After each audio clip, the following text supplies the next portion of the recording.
Outlaw Nation, Chapter 3. It was a warm evening for mid-October. Roger attended the party that Buddy hosted at the barbecue joint. He was tired from the long plane ride last night and retired early, climbing the ladder to the loft in the barn out back around 10 p.m. He pushed the hay door open and sat in the rocking chair, facing out into the open field beyond. He looked up at the cloudless, star-filled night. He could still hear the activity down inside the bar. The party was in full swing. At one point, he heard Tiny let out a belly roar of laughter. Roger couldn't help but smile. These were good people, he thought. Men that didn't have a place in society. Men that wanted something different for themselves.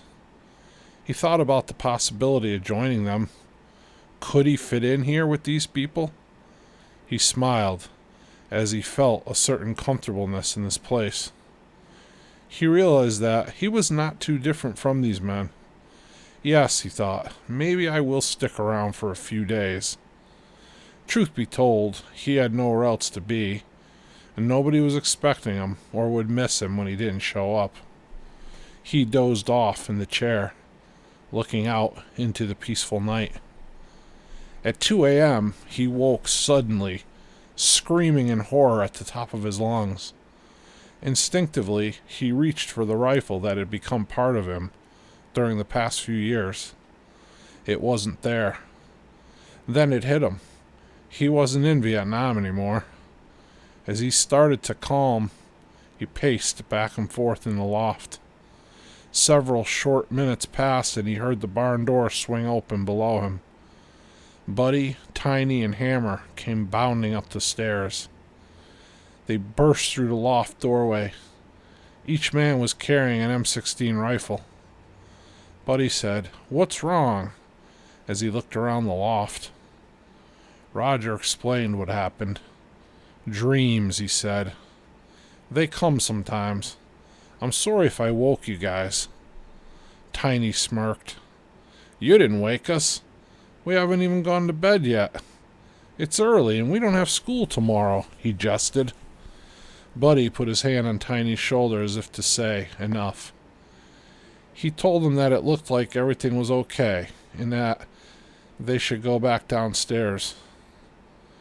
After they left, Buddy asked Roger if he wanted company for a while, or if he was going to go back to sleep. Roger said, "No way I can fall back asleep. For a while, at least.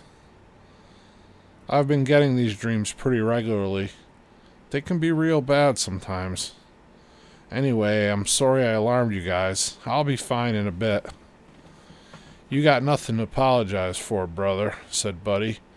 "Since I've been back, I've lost a few nights' sleep myself. It'll take some adjustment. Just give yourself some time." Roger just nodded. The two men sat in the loft together for a couple hours, looking out over the field and talking. The more time they spent together, the more comfortable Roger felt there. He felt that it was okay for him to be himself. Even in his broken emotional state, he felt it was somehow okay. That these men, specifically Buddy Tanner, understood. Buddy knew what Roger was going through. At least he had some idea of it. The more they talked, the more Roger felt like he was home. At 9 o'clock in the morning, Roger was awakened by the roar of motorcycle engines. He looked out the window in time to see the big man and Hammer pulling out onto the road. Roger threw on a t-shirt and his boots and walked down into the bar. Butch slid a cup of hot coffee along the bar in his direction. Buddy looked over. "Hungry?" he asked.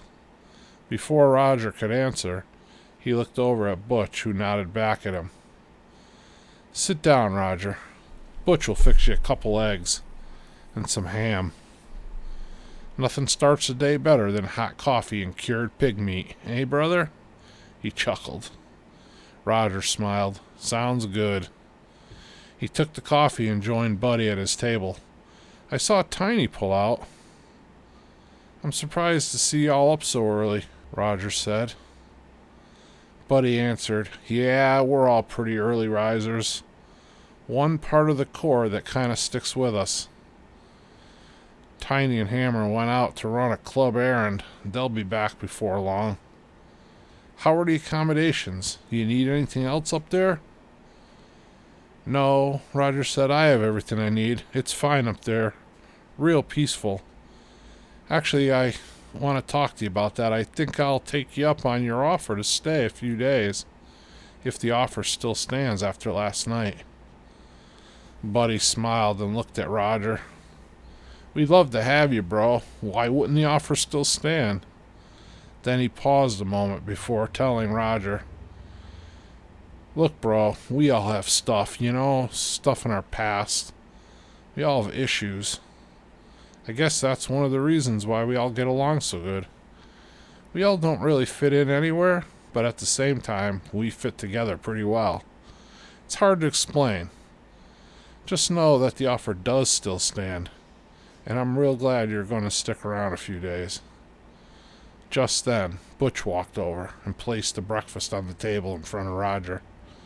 Roger reached in his pocket for his wallet, and Buddy stopped him. Put it away, bro. You're my guest. Your money's no good here. He looked up at Butch, who simply nodded as he walked away.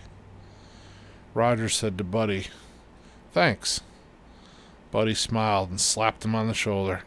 Enjoy it, brother, he said. As Roger sat eating his breakfast, he felt comfortable. He was relaxed.